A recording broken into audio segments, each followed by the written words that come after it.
जय भीम दोस्तों, नमो बुद्धाय, we love Baba Saheb. मैं सुरेश पासवान, सुरेश बौद्ध के नाम से जाना जाता हूँ। आज मैं आपसे जिस विषय पर चर्चा करना चाहता हूँ वह अपने आप में बहुत गंभीर है।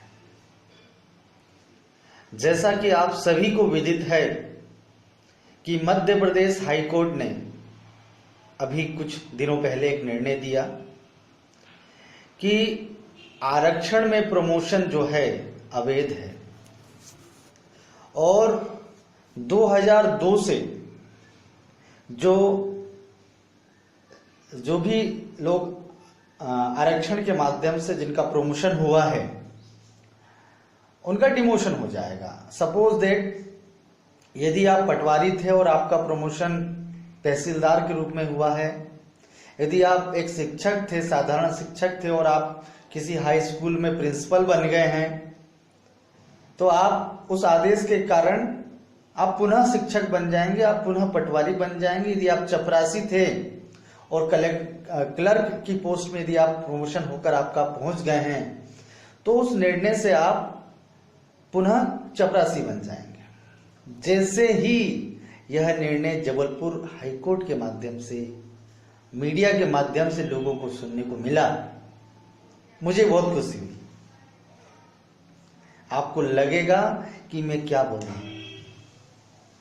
दोस्तों, मुझे इसलिए खुशी हुई कि ये जितने लोग चपरासी से क्लर्क बने, जितने लोग पटवारी से तहसीलदार बने, या जितने लोग प्रमोशन में आरक्षण के कारण आज एसी और कार और 4 व्हीलर में और अपनी बीवी के साथ मस्त थे, जो बाबा साहब की जयंती आती थी या बाबा साहब का जो सामाजिक मिशन था या बाबा साहब का जो धार्मिक मिशन था, उसमें ये लोग कितने % लोग बढ़ चढ़कर साथ देते हैं, आप मुझे इस बारे में खुद बताइए। दोस्तों, मैं उन भाइयों को जो पुनः 2002 का जो उनका पद था वो पुनः अभी हो जाएगा, मुझे दुख होगा एक मानवीय इंसान के नाते, लेकिन एक अंबेडकरवादी होने के नाते, आपके परिवार का होने के नाते मुझे खुशी हो रही है। मैं तो ये कहता हूं, जिसे अंबेडकरवाद बुरा लगता है, जिसे बाबा साहब के विचार बुरे लगते हैं, वे अभी तत्काल अपने जाति प्रमाण पत्र को जला दे।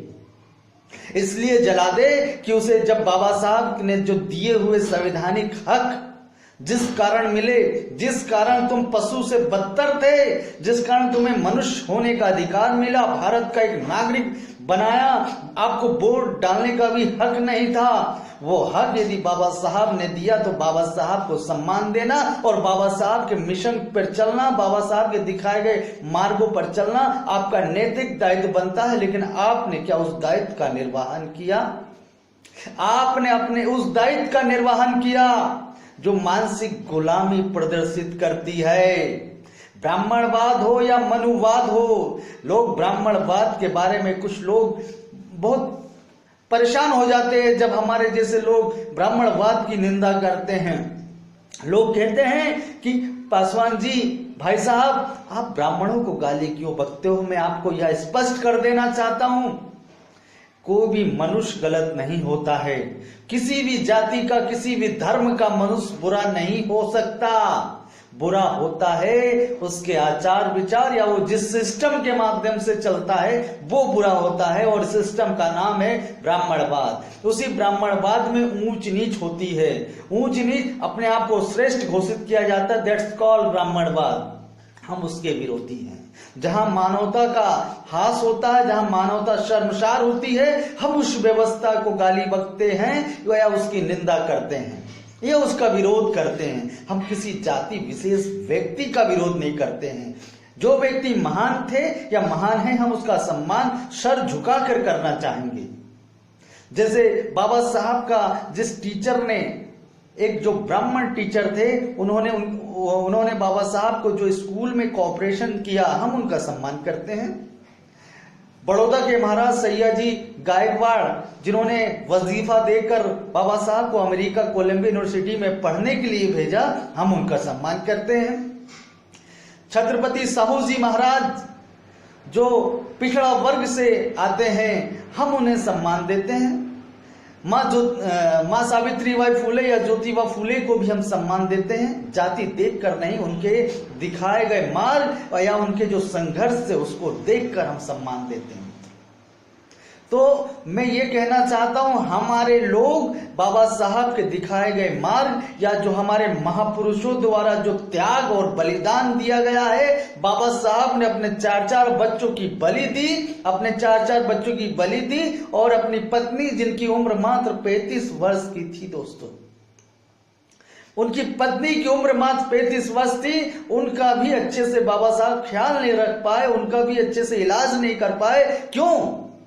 इसलिए नहीं कर पाए क्योंकि बाबा साहब पूरे हम अनुसूचित जाति, अनुसूचित जनजाति, पिछड़ा वर्ग और भारतवर्ष की हर महिला, वो किसी भी जाति की हो, किसी भी धर्म की हो, बाबा साहब ये चाहते ये सारे लोग गुलाम हैं, इनको मानवीय हक नहीं मिल रहा। उन हक दिलाने के लिए बाबा साहब ने जो दिन रात एक कर पूरी एक जो तपस्वी जैसा रहता है, जैसा बताया जाता है कि एक तपस्वी जो तपस्या करता है, मैं तो ये कहूंगा उससे भी ज्यादा यदि तप बाबा साहब ने किया तो क्या बाबा साहब के मार्गों पर या बाबा साहब के दिखाए गए मार्ग पर हमें नहीं चलना चाहिए?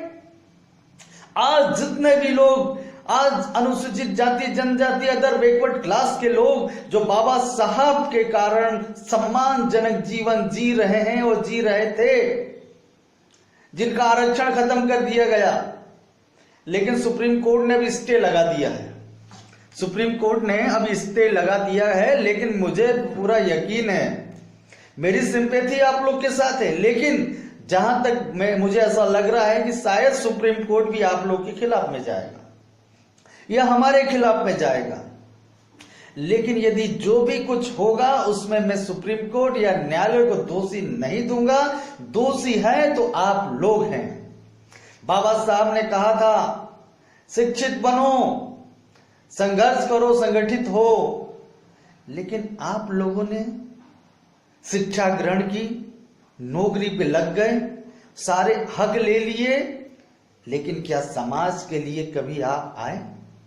क्या आप उस महामाई मां रमाबाई के बारे में, संघर्षों के बारे में जानते? 2 क्षण भी कभी विचार किया आपने कि उस मां ने अपने 4 बच्चों की बलि किस कारण दी? बिना इलाज के अभाव में उस मां के